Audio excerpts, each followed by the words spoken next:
அனைவருக்குமான காலை வழக்கங்களை நான் இந்த வேளையை தெரிவித்துக் கொள்கிறேன். மற்றும் ஒரு ஓய்வு நாள் காலை பொழுது ஆண்டவரை தொழுது கொள்ள நாங்கள் மகிழ்ச்சியோடு ஒரு கூடியிருக்கின்றோம். காலங்கள், நேரங்கள், சூழ்நிலைகள் எங்களுக்கு தடையாக அமையலாம், எங்களை சோர்வுக்கு உட்படுத்தலாம், எங்களுடைய ஆலயங்கள் மூடப்பட்டிருக்கலாம். ஆனாலும் ஆண்டவரின் நம்பிக்கை கொண்ட ஜனங்களாக நாங்கள் அவரை போற்றி பாட, அவரை தொழுது கொள்ள நாங்கள் இந்த இடத்தில் கூடி வந்திருக்கிறோம். நாங்கள் தலைகளை தாழ்த்தி நாங்கள் ஜெபம் செய்வோம். பரிசுத்தமுள்ள பிதாவே, தர்மையான காலை பொழுதிலே உம்மை நோக்கி நாங்கள் பார்க்கின்றோம். இந்த நாளை நாங்கள் கண் திறந்து பார்க்கத்தக்கதாக கொடுத்த உங்களுடைய நேரான அருளுக்காக நாங்கள் நன்றி செலுத்துகிறோம். உங்களுடைய வழிநடத்தலுக்காக நாங்கள் நன்றி செலுத்துகிறோம். இம்மட்டுமாய் குறைவின்றி சகலவற்றில் நிறைவாக்கி என்னை வழிநடத்திய உடைய தயவுகளும் ஒன்றை நினைத்து பார்த்து நன்றி செலுத்துகின்றோம். ஆண்டவரே, இந்த ஆராதனையை பொறுப்படுகிறது தொடக்கம் முதல் முடிவு வரைக்கும் உங்களுடைய பூரண வல்லமையினாலே நீங்கள் வழிநடத்துகிறேன். ஆசீர்வதியும். நீர் செய்த நன்மைகளை நினைத்து பார்த்து உம்மை துதிக்கவும், உம்மை நமஸ்கரிக்கவும், ஆண்டவரே இருதயங்கள் சமாதானம் அடையவும் உம்முடைய ஆவியினாலே இயேசுவின் கிறிஸ்துவின் நாமத்தில் ஜெபம் நல்ல பிதாவே, ஆமென். அருமையான ஒரு காலை பொழுது. ஆனால் எங்களை சுற்றிதான தடைகள், எங்களால் ஆலயத்துக்கு செல்ல முடியாத சூழ்நிலை, எப்படி நாங்கள் கடவுளை தொழுது கொள்ளுவோம் என்கின்றதான ஒரு கேள்வி, ஏன் நான் ஆலயத்துக்கு போகக்கூடாது என்றதான ஒரு கேள்வி. என் கடவுள் சக்தி மிக்கவர், வல்லவராயிருக்கிற கடவுள் என்னை காப்பாற்றுவார், நான் தைரியமாக வெளியே செல்ல வேண்டும் என்று உள்ளத்திலே தோன்றலாம். ஆனால் அதுக்கான காலம் இல்லை. இன்றைக்கு நாங்கள் ஒவ்வொருவருமே சமூக பொறுப்புடைமை உள்ளவர்களாக நாம் திகழ்ந்து கொண்டிருக்கிறோம்.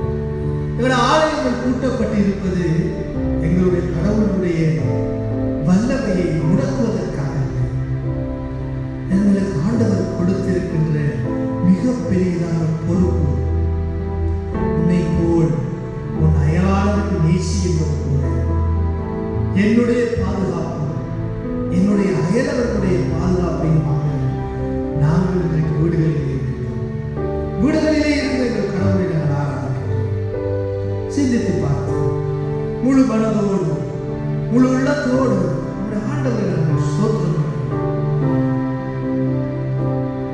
இந்த வேளையிலே நாங்கள் ஆராதிக்கும் எங்களை ஆண்டவர் இந்த நோயிலே இருந்து, இந்த கஷ்டத்திலே இருந்து விடுவித்திருக்கிறார், பாதுகாத்திருக்கிறார் என்ற எண்ணம்.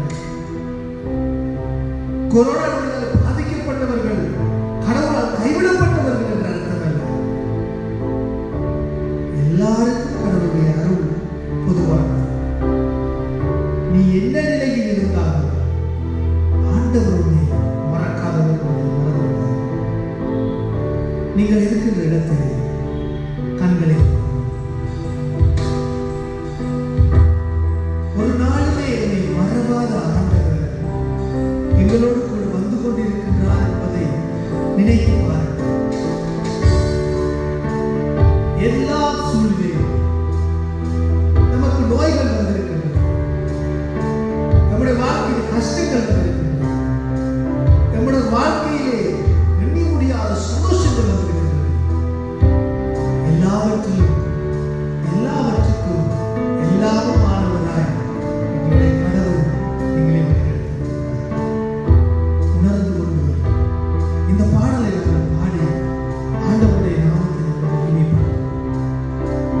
மறவாமல் நினைத்தீரையா மனதார தரிசனம், இரவு பகல் நம்மை நினைத்து இதுவரை நடத்தினேன், நன்றி ஐயா என்று சொல்லி இந்த பாடலை நாங்கள் பாடுவோம்.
கரங்களை நோக்கி பார்க்கிறார்.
விசேடமாக பார்க்க போனால் நாங்கள் செய்யும் தவறு என்ன என்பதை எனக்கு தெரியாது.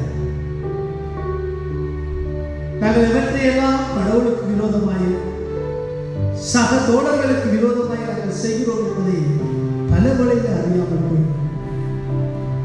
நாங்கள் எல்லாருமே எங்களை நீதிமான்கள் என்றே நினைத்துக் கொள்வோம். தவறு இல்லை. ஆனால் எங்கள் வாயிலிருந்து புறப்பட்ட வார்த்தைகள் இன்னொருவரை காயப்படுத்தி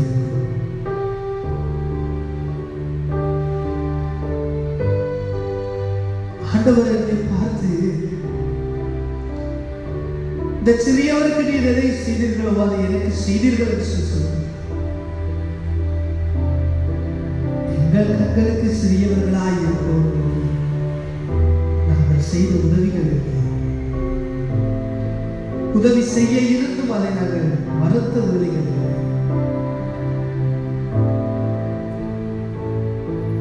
எதற்காக முக்கியத்துவத்தை நாங்கள் கொடுத்தோம்? கடவுளோடு இருக்கிற உறவில முக்கியத்துவம் கொடுத்தோமா? இறையாட்சியின் வருகைக்கான உழைப்பிலே நான் சரியாக நடந்தேன். இன்றைய நாள் சூழ்நிலை என்னால் இன்னொரு குடும்பம் வாழ்கின்றதா?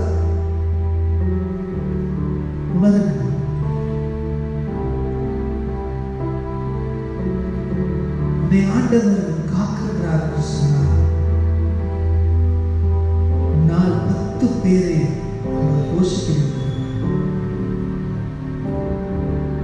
தவறுகளை கடவுளே, உடைய இறையாட்சி செய்திகளை நாங்கள் செய்ய வழிநடக்க என்று சொல்கிறோம்.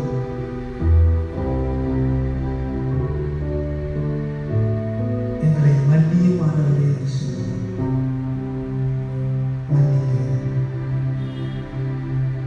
புது வாழ்வுக்கு எங்களை நடத்தி செல்கிறோம். அன்பின் பரலோக பிதாவே, தர்மையான காலை பொழுதிலே உங்களுடைய பிரசனத்துக்காய் நன்றி.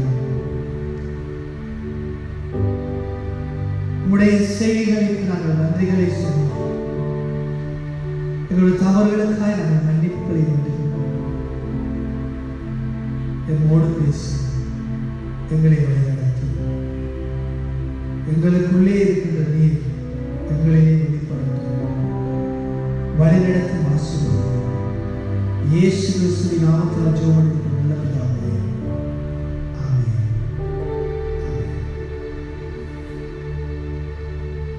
இந்த சந்தோஷமான நேரத்தோடு கூட நாங்கள் பாடுவோம். என்னை மறவா இயேசுநாதா, உந்தன் தயவால் என்னை நடத்தும் என்ற பாடலை நாங்கள் பாடுவோம்.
15ஆம் அதிகாரம் 14ஆம் வசனம் தொடங்கி 30ஆம் வசனம் வரை.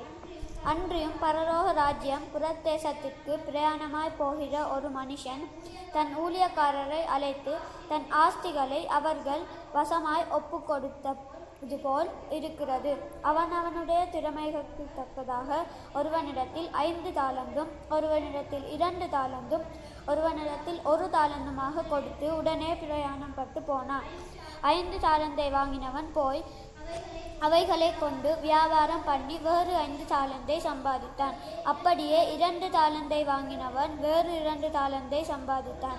1 தாலந்தை வாங்கினவனோ போய் நிலத்தை தோண்டி தன் எஜமானனுடைய பணத்தை புதைத்து வைத்தான். வெகு காலமான பின்பு அந்த ஊழியக்காரருடைய எஜமான் திரும்பி வந்து அவர்களிடத்தில் கணக்கு கேட்டான். அப்பொழுது 5 தாலந்தை வாங்கினவன் வேறு 5 தாலத்தை கொண்டு வந்து, ஆண்டவனே, 5 தாலத்தை என்னிடத்தில் ஒப்புவித்தீரே, அவைகளை கொண்டு இதோ வேறு 5 தாலத்தை சம்பாதித்தேன் என்றான்.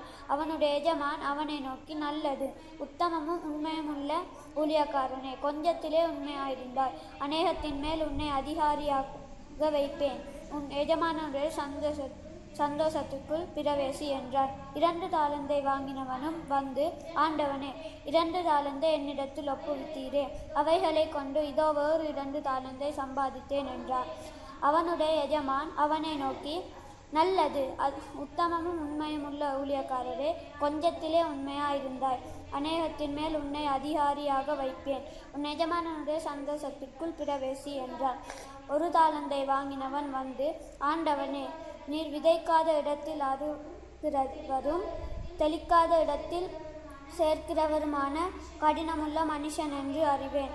ஆகையால் நான் பயந்து போய் மது தாலந்தை நிலத்தில் புதைத்து வைத்தேன். இதோ உம்முடைய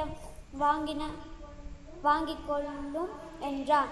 அவனுடைய எஜமான் பிரதியுத்தரமாக, பொல்லாதவனும் சோம்பனுமான ஊழியக்காரனே, நான் விதைக்காத இடத்தில் அறுக்கிறவன் என்றும் தெளிக்காத இடத்தில் சேர்க்கிறவன் என்றும் அறிந்தாயே. அப்படியானால் நீ என் பணத்தை காசுக்காரர் வசத்தில் போட்டு வைக்க வேண்டியதாயிருந்தது. அப்பொழுது நான் வந்து என்னுடையதை வட்டியோடே வாங்கிக் கொள்வேனே என்று சொல்லி அவனிடத்தில் இருந்த தாலந்தை எடுத்து 10 தாலந்துள்ளவனுக்கு கொடுங்கள். உள்ளவனோ அவனுக்கு கொடுக்கப்படும், பரிபூரணமான அடைவான். இல்லாதவரிடத்தில் உள்ளதும் எடுத்து கொள்ளப்படும். பிரயோஜனமற்ற ஊழியக்காரராகிய இவனை புறம்பான இருளில் தள்ளி போடுங்கள், அங்கே அழுகையும் பற்கடிப்பும் உண்டாயிருக்கும் என்றான் என்பதே ஆமே. கிருபை விளக்கம் ஆண்டவரே, இன்றைய நாளுக்காக நன்றி செலுத்துகிறோம் அப்பா. அருமையான புதிய நாளை தந்து துதிக்காரர்களும் இந்த வசனத்தை தியானிக்க நீ தந்த தயவுக்காக நன்றி செலுத்துகிறோம் தகப்பனே. இந்த ஆராதனைக்குள்ளாக ஆண்டவரை நீங்களே கடந்து செல்வதற்காக நன்றி செலுத்துகிறோம். ஆண்டவரை நீங்களை பொருட்படுத்துகிறவர்கள், ஆசீர்வதித்தவர்கள் அப்பா. இந்த வார்த்தைகளும் ஆண்டவரே உங்களுடைய இருதயத்தை தியானம் உண்மை நோக்கி இருக்க நீங்களை திரும்பி செல்கிறார்கள். இயேசுவின் நாமத்தில் அடைஞ்சவர்கள் தகப்பனே. ஒரு ஊரிலே ஒரு செல்வமிக்க ஒரு ராஜா ஒருவர் இருந்தார். இந்த ராஜாவுக்கு திருமண வயதிலே ஒரு மகள் இருந்தார். அந்த மகளுக்கு அவர் மருமகன் தேடும் பணியிலே ஈடுபட்டு கொண்டிருந்தார்.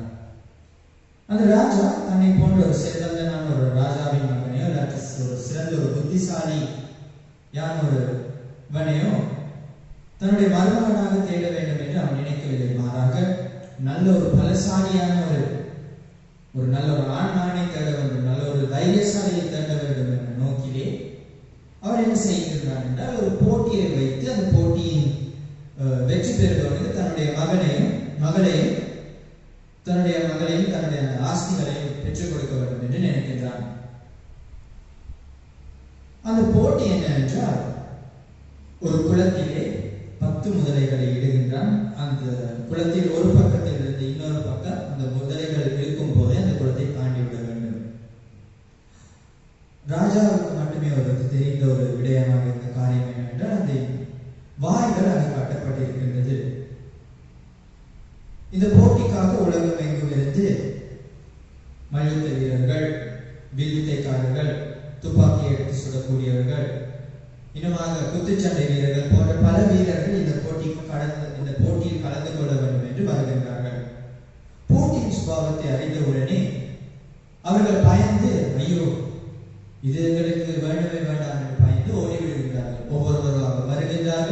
ராஜா போட்டியின் சுபாவத்தை கூறுகின்றார். நீங்கள் இந்த குலத்தை தாண்ட வேண்டும், இந்த குலத்திற்குள் முதலைகள் இருக்கின்றது.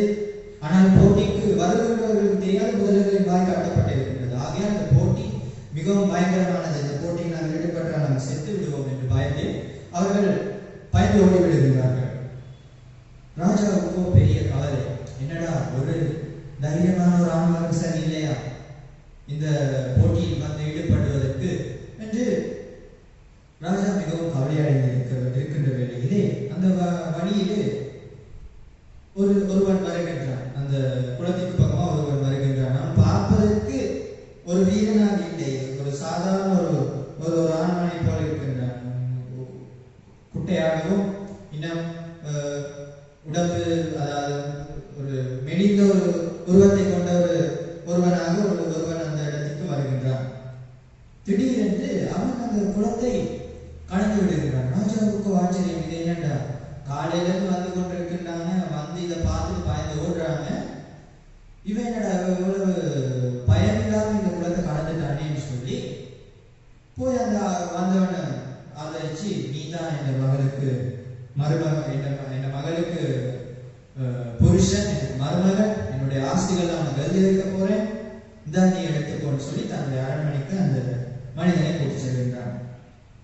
அந்த மனிதனும் இது என்னடா சொல்லி சற்று குழப்ப நிலையிலே அவன் செல்கின்றான், அரண்மனைக்குள் செல்கின்றான். பின்னர் ராத்திரி நேரம் வந்தது. ராஜகுமாரியோடு அவனுக்கு கதைக்கும் ஒரு நேரம் கிடைத்தது. கிடைக்கின்ற போது ராஜகுமாரி வியந்து கேட்கின்றாளா, அவங்களுடைய தைரியத்தை குறித்து நான் மிகவும் பாராட்டுகின்றேன். காலையிலிருந்து பலரும் வந்து இந்த குலத்தை தாண்ட வேண்டும் என்று மிகவும் வந்து கொண்டே இருந்தார்கள். ஆனால் நீங்கள் மட்டும் நான் பயமில்லாத இந்த குலத்தை தாண்டி வந்தீர்களே என்று கூறும்போது, குலத்தை தாண்டுவது என்ன பெரிய விஷயமா ராஜகுமாரி, எனக்கு இந்த ஆச்சரியம், நான் குலத்தை தாண்டிட்டேன், ஆனால் நம்முடைய அப்பா உங்களையும் இந்த இது எனது இந்த சொத்தையும் எனக்கு தாருன்னு சொன்ன எனக்கு ஆச்சரியமாகவே இருந்தது என்று கூறினான். அவ்வாறு கூறும்போது, நீங்கள் குலத்தை தாண்டி நீங்கள் சரி, நான் உங்களை தைரியசாலி என்று சொன்னது ஏனென்றால் அந்த குலத்தில் முதலைகள் இருந்தது. நீங்கள் முதலைகளை கூட பார்க்காம பயப்படாம நீங்கள் அந்த குலத்தை தாண்டி வீரநடை போட்டு வந்தீர்களே, அதை பார்த்து நான் மிகவும் பிரமித்தேன் என்று கூறிய போது, இதை அந்த மனிதன் கேட்ட போது பயந்துட்டான். பயந்து, என்ன சொல்றீங்க நீங்க, என்ன அந்த குலத்துல முதல் அறிவிச்சார் என்று சொல்லி ராஜகுமாரியிடம் கேட்கிறான். ஓ, உங்களுக்கு தெரியாதா அந்த குலத்துல முதல்ல இருந்தது தெரியலையா என்று சொல்லி கேட்கும்போது, ராஜகுமாரியிடம் மனிதன் என்ன சொல்றான்னா, ராஜகுமாரி, எனக்குன்னா காலையில இருந்து சாயங்காலம் வரைக்கும் கண்ணு தெரியாது, சாயங்காலம் பிறகுதான் கண்ணு தெரிய வரும். நான் கண்ணு தெரியாதனால ரொம்ப அவசரப்பட்டு கொண்டிருந்தேன். இந்த காட்டுக்குள்ள ஒரு 5 நாள் அவசரப்பட்டு கொண்டிருந்தேன். திடீர்னு ஒரு குளத்தை கண்டேன். குளத்துக்கு அங்கால ஒரு கொஞ்சம் மனிதர்கள் இருக்கின்றார்கள் போன்ற ஒரு ஜாலியை கண்டேன். ஆகையால் அந்த குளத்தை தாண்டி அந்த மனிதர்களிடம் சென்று உதவி கேட்கலாம் என்று சொல்லினான். அந்த குளத்தை நான் தாண்டினேன். அதற்குள் முதலில் இருப்பதை நான் கவனிக்கவில்லை என்று அந்த மனிதன் ராஜகுமாரியிடம் சொல்லுகின்றான். இன்று நான் இந்த கேட்ட கதை எங்களுடைய வாழ்க்கையில் அநேக இடங்களில் பிரதிபலிக்கின்றதாக இருக்கின்றது. எங்களுடைய வாழ்க்கையிலே அநேகமான பெருவினங்கள் இயலாமைகள் காணப்படலாம். ஆனாலும் அந்த பெருவினங்கள் இயலாமைகளை பயன்படுத்தி, அந்த குறைவுகளை பயன்படுத்தி நாம் எவ்வாறு சாதிக்கலாம் என்று, நாங்கள் புத்திசாலித்தனமாக எவ்வாறு இதை மேற்கொள்ளலாம் என்று நாங்கள் இந்த கதையினூடாக நாங்கள் அறிந்து கொள்ளலாம். இன்று நாம் வாசித்த வேத பகுதியின்படி இன்று நாம் மத்திய 25ஆம் அதிகாரம் 14ஆம் வசனத்திலிருந்து 30ஆம் வசனம் வரை வாசித்தோம். அது முக்கியமாக அங்கு இயேசு என்ன வருகின்றார் என்றால், பொறுப்புடன் கிறிஸ்தவர்களாகிய நாங்கள் எவ்வாறு பொறுப்புள்ளவர்களாக இருக்க வேண்டும். நாங்கள் பார்ப்போமே ஆயில் 25ஆம் அதிகாரம் முழுவதுமாக சற்று பொறுப்பை வலியுறுத்துகின்றதாகவே இருக்கின்றது. இந்த வசனத்தின் பிரகாரமாக, இந்த அதிகாரத்தின் பிரகாரமாக 14ஆம் வசனத்தில் என்ன கூறுகின்றார் என்றால், ஒரு எஜமான் ஒருவன் அங்கு இருக்கின்றான். தூர தேசத்துக்கு செல்ல வேண்டும். ஆகையால் அவனிடம் இருக்கின்ற தாளந்துகளை அவன் தன்னுடைய ஊழியக்காரர்களுக்கு பிரித்து கொடுத்து செல்கின்றான். அங்கு ஒரு ஊழியக்காரனுக்கு 5 தாளந்துகளும், இன்னொரு ஊழியக்காரனுக்கு 2 தாளந்துகளும், இன்னொரு ஊழியக்காரனுக்கு 1 தாளந்தையும் விட்டு கொடுத்து செல்கின்றார். நாங்கள் சற்று சிந்தித்து பார்த்து கொண்டிருக்கலாம். 5 தாளந்தை கொடுத்தவன் மிகவும் நன்றாக வேலை செய்யக்கூடியவன், 2 தாளந்தை கொடுத்தவன் சாதாரணமாக வேலை செய்யக்கூடியவன், 1 தாளந்தை கொடுத்தவன் மட்டமாக வேலை செய்ய, அதுதான் நமக்கு 1 தாளந்து கொடுக்கப்பட்டது என்று. ஆனாலும் 1 தாளந்து அங்கு கொடுக்கப்பட்டவனே அதிக திறமை உள்ளவனாக இருக்க வேண்டும். ஏனென்றால் 5 தாளந்தை பார்க்கிலும் 1 தாளந்தை பெறுவது என்பது ஒரு திறமைசாலிக்கு தான் அவ்வாறு கொடுக்க வேண்டும். ஏனென்றால் மற்றவைகளை பெருக்கி விடுவது இலகுவான ஒரு காரியம். 5 தாளந்தை சேர்த்து, அதாவது அந்த ஒரு 5 தாளந்து கொடுக்கப்பட்டால் அதோடு இன்னொரு 2 தாளந்தோ இன்னொரு 3 தாளந்தோ அவன் அதற்கு ஏற்ற மாதிரி உழைத்தால் அது ஒரு பெரிய காரியமாக இருக்கும்.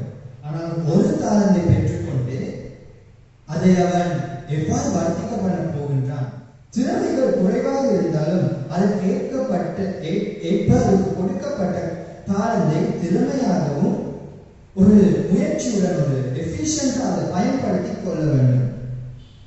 ஆனால் இந்த 1 தாளந்தை பெற்றவன் என்ன செய்கின்றான்? திறமைசாலியாக இருக்கலாம், ஆனால் அவன் என்ன செய்கின்றான்? அவன் செய்த தவறு என்ன? ஏன் ஆண்டவன் அவனை பார்த்து கொள்ளாதவன் என்று கூறுகின்றார்? ஏன் ஆண்டவன் அவனை பார்த்து சோம்பேறி என்று கூறுகின்றார்? அவனிடம் அந்த பொறுப்புடைமை, அந்த அக்கௌண்டபிலிட்டி எவ்வாறாக இருக்கின்றது? அவன் சவால்களுக்கு மத்தியிலே அந்த பொறுப்புடைமையை ஏற்றுக்கொண்டாலும் அவனுக்கு கொடுக்கப்பட்ட சவால் என்ன? அதை நாங்கள் சற்று சிந்தித்து பார்ப்போம். மற்றவர்களை போன்று தாழ்ந்து அவனுக்கு கிடைக்கப்பெறவில்லை. ஒரு குறைவான அளவான தாளந்தை, ஒரு தாளந்தை அவனுக்கு கிடைக்கப்பெறுகின்றது. ஆண்டவர் ஏன் அதை அவனுக்கு கொடுத்திருக்கலாம்? அவன் நன்றாக, ஆண்டவர் தன்னுடைய வேலையாட்களை நன்றாக அறிந்திருக்கிறார். 1 தாளந்து பெற்றவன் என்ன செய்கின்றான்?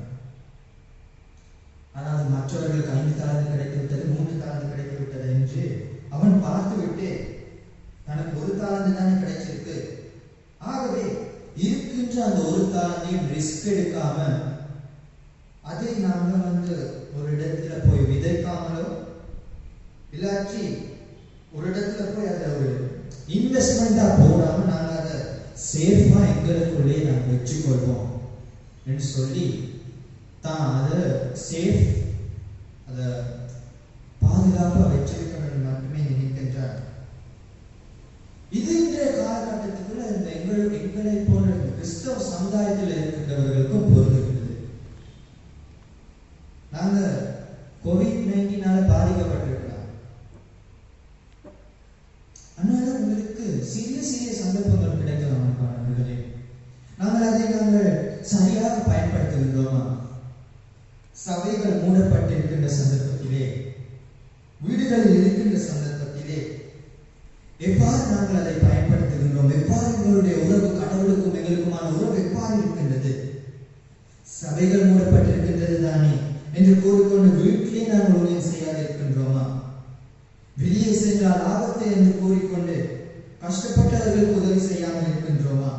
கலாத்தியர் 4:19 பவுல் இவ்வாறாக கூறுகின்றார்: எண்ணிக்கையில் சிறியவர்களாக இருந்தாலும், ஆண்டவரை ஏற்றுக்கொள்ளாத பலவீனமானவர்களாக இருந்தாலும், உலகத்தில் மிகப்பெரிய வேதனை, கற்ப வேதனை அடைகின்ற அந்த நிர்பந்தத்தை பவுல் தெளிவாக விளக்குகின்றார். எது வந்தாலும் சரி, எந்த ரிஸ்க் வந்தாலும் சரி, இதை விதைத்தே ஆக வேண்டும் என்று, பலனை கண்டே ஆக வேண்டும் என்று வைராக்கியத்துடன் அந்த ஊழியத்தை பவுல் செய்து வருகின்றதை நாங்கள் காண்கின்றோம். எங்களுடைய அந்த உணர்வு, அந்த பொறுப்புடைமை, மற்றவர்களை எவ்வாறு நாங்கள் பகிர்ந்தளிக்க போகின்றோம் என்ற உணர்வு எவ்வாறு இருக்கின்றது? எங்களுடைய பொறுப்புடைமை எவ்வாறு பிறருக்கு பகிர்ந்தளிக்கப்படுகின்றது என்று சற்று சிந்தித்து பார்க்கணும்.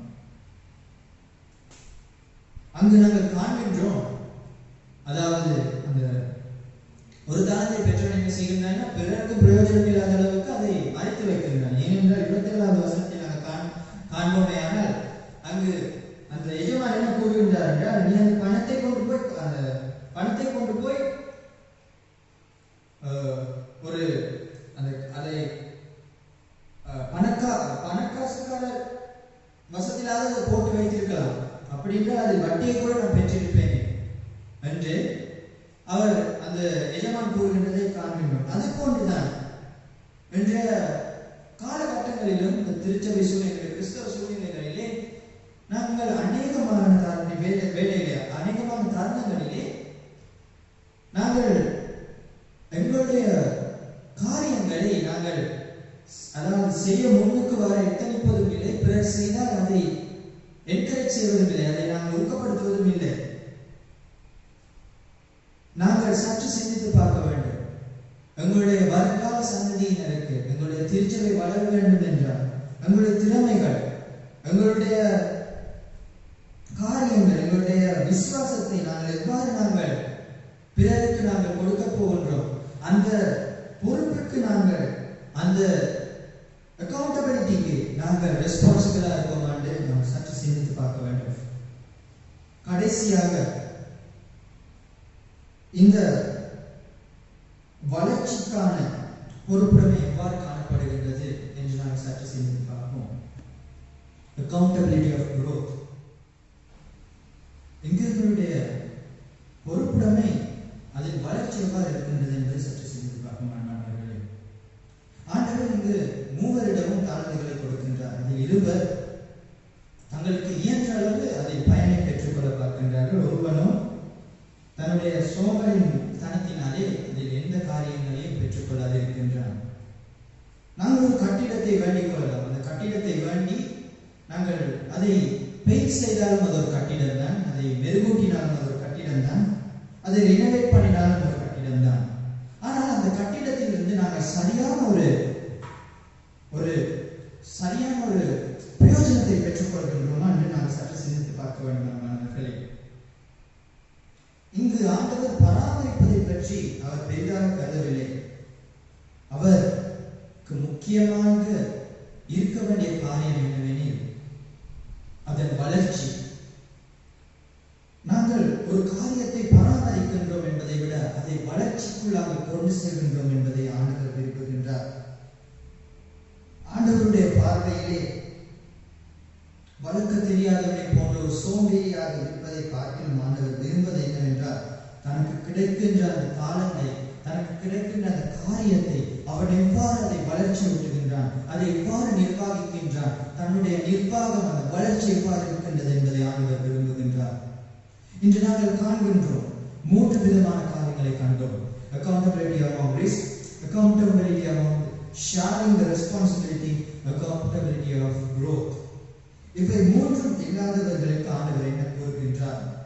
30வது வசனத்தை நாங்கள் சற்று பார்த்தோமேயாய், பிரயோஜனமற்ற ஊழியக்காரராகிய இவனை புறம்பான இருளிலே தள்ளி போடுங்கள், அங்கே அழுகையும் பட்கடிப்பும் உண்டாயிருக்கும் என்றார். இவ்வாறான ஒரு காரியத்தை எதிர்நோக்குகின்ற ஒரு காலத்தை நாங்கள் கொண்டிருக்கின்றோம் அன்பானவர்களே. எங்களிடம் பலவிதமான தாளந்துகள் இருந்தால் நாங்கள் அதை சரியாக நாங்கள் உபயோகிக்கின்றோமா? எல்லாவற்றிற்கும் மேலே இருக்கின்றவர் கணக்கை கேட்கின்றார். அந்த பொறுப்பை எங்களிடம் ஒப்படைத்துள்ளார். அவருடைய வருகை சமீபமாய் இருக்கின்றது என்பதை போன வாரத்தில் நாங்கள் போன வாரத்தின் செய்தி கூட நாங்கள் கேட்டோம். மத்தேயு 25ஆம் அதிகாரம் முதல் 13 வசனம், இதில் இந்த பொறுப்புடைமை எவ்வாறு இருக்க வேண்டும் என்பதை உணர்த்துகின்றது அன்பானவர்களே. அங்கு மனவாட்டிகளாகிய நாங்கள் எவ்வாறு இருக்க வேண்டும் என்பதை சற்று நாங்கள் சிந்தித்து பார்க்க வேண்டியவர்களாக இருக்கின்றோம். நாங்கள் சிறிய விஷயத்திலும் ஆயத்தமாக இருக்க வேண்டியவர்களாக இருக்கின்றோம் அன்பானவர்களே. சிறிய விஷயத்தையும் சிறப்பாக செய்ய வேண்டும். ஒரு தாளந்து தானே கிடைத்து விட்டது என்று நாங்கள் அதை புறம்பே தள்ளிவிடக்கூடாது. குணசாலியாகி இருக்க வேண்டிய ஒரு ஸ்திரீ, ஒரு மனவாட்டி எவ்வாறு ஆயத்தப்பட்டிருக்க வேண்டும் என்று நாங்கள் வேதத்தில் நாங்கள் காண்கின்றோம். நீதிமொழிகள் 31:18 தன் விளக்கை எப்பொழுதும் அணையாக அவர் பார்த்துக் கொண்டிருக்க வேண்டும். நீதிமொழிகள் 31:20 ஏழைகளுக்கு கஷ்டப்படுகின்ற நாட்களிலே உதவி செய்கின்றவர்களாக இருக்க வேண்டும் என்பதை நாங்கள் அங்கு காண்கின்றோம். இன்றைய காலகட்டத்திலே நாங்கள் வருகையை குறித்து நாங்கள் அநேகமாக நாங்கள் சிந்தித்து பார்க்கிறோம். நண்பர்களே, 1 தெசலோனிக்கேயர் 5:2 ஆண்டவருடைய வருகை திருடனை போல இருக்கின்றது, மிகவும் ரகசியமாக இருக்கின்றது என்று நாங்கள் காண்கின்றோம். இவ்வாறு நாங்கள் திருடனை போல ஆண்டவர் வரும்போது எங்களுடைய அக்கௌண்டபிலிட்டி, நம்முடைய பொறுப்புடைமை எவ்வாறு இருக்கின்றது? நாம் 24 மணி நேரமும் 7 நாட்களும் அவருக்கு பொறுப்பான ஒரு மனவாட்டியாக இருக்கின்றோமா என்பதை நாங்கள் சற்று சிந்தித்து பார்க்க வேண்டும். எங்களிடம் இருக்கும் காரியத்தை எங்களுடைய சமுதாயத்துக்கு மாத்திரமல்லாது பிற சமுதாயத்திற்கும் நாங்கள் கொடுக்கின்றவர்களாக இருக்கின்றோமா என்பதை நாங்கள் சற்று சிந்தித்து பார்க்க வேண்டும். அன்பானவர்களே, ஆண்டவருடைய வருகை ஆயத்தமாக இருக்கின்றது. அதுக்கு நாங்கள் எவ்வாறு எங்களை ஆயத்தப்படுத்தி இருக்கின்றோம்? எங்களுக்கு கொடுக்கப்பட்டிருக்கின்ற பொறுப்பை நாங்கள் எவ்வாறு செய்து கொண்டிருக்கின்றோம்? அதை நாங்கள் எவ்வாறு வர்ணிக்க பண்ணி கொண்டிருக்கின்றோம்? இந்த காலகட்டம் எங்களை நாங்கள் ரிஃப்ளெக்ட் பண்ணுறதுக்கு ஒரு சிறந்த காலகட்டமாக இருக்கின்றது. அன்பானவர்களே, எங்களிடம் இருப்பதை நாங்கள் பிறருக்கு காண்பிப்பதற்கும், எங்களுடைய அன்பை நாங்கள் பிறருக்கு சொல்வதற்கும், சத்தியத்தை நாங்கள் பிறருக்கு எத்தனிப்பதற்கும் நாங்கள் ஆயத்தப்பட்டவர்களாக இருக்க வேண்டும். நாங்கள் சற்று தலைகளை தாழ்த்தி சிந்தித்து பார்ப்போம். கர்த்தாவே, உண்மையாக நீர் எங்களுக்கு தந்த பொறுப்பை நாங்கள் சரிவர செய்கின்றோமா? கர்த்தாவே, மக்களாக ஆண்டவரே, அந்த பொறுப்பை நாங்கள் சரிவர கடைபிடிக்கின்றோமா என்பதை நாங்கள் ஆண்டவரே சற்று சிந்தித்து பார்க்க எங்களுக்கு ஆண்டவரை உதவி செய்யுங்கப்பா. உங்களுடைய கருத்துக்களாக நாங்கள் ஒவ்வொருவரையும் கருத்துக்களை கொடுக்கிறோம். தாப்பனே, நீங்களே ஆண்டவரை எங்களை ஒவ்வொருவரையும் தயார்படுத்துங்க, எங்களை ஒவ்வொருவரையும் பலப்படுத்துங்க. எங்களுக்கு இருக்கின்ற காரியங்களை, தாளங்களை, விசுவாசத்தை, அன்பை பிறருக்கு நாங்கள் சொல்ல, பிறருக்கு நாங்கள் ஆண்டவரை அதை நாங்கள் ஆண்டவரை காண்பிக்க நீங்களே கிருபை செய்தாருங்க. அதன் மூலமாக உங்களுடைய வருகைக்கு நாங்கள் ஆண்டவரை தயார்படுத்தி இருக்கிறோம். நீங்களே கிருபை செய்தாருங்கப்பா. ஆண்டவரை இந்த செய்தியினோட நம்மை ஆண்டவரை கிட்டி சேர உங்களுடைய அன்பை பிறருக்கு ஆண்டவரை சொல்ல நீங்களே கிருபை செய்தாருங்க. உங்களுடைய கருத்துக்களாக ஒப்புக் கொடுக்கிறோம் ஆண்டவரை. இயேசு கிறிஸ்துவின் நாமத்தினாலே வேண்டிக்கிறோம் தாப்பனே. ஆமென். கர்த்தராகிய இயேசு கிறிஸ்துவினுடைய கிருபையும், பிதாவினுடைய கடவுளுடைய அன்பும், பரிசுத்த ஆவியானவரின் ஐக்கியமும் சமாதானம் நம் அனைவரோடும் என்றென்றும் கூட இருந்து வழி நடத்துவதாக. ஆமென். என் ஆத்துமாவே கர்த்தரை ஸ்தோத்திரி, என் முழுவதுமே அவருடைய பரிசுத்த நாமத்தை ஸ்தோத்திரி. என் ஆத்துமாவே கர்த்தரை ஸ்தோத்திரி, அவர் செய்த சகல உபகாரங்களை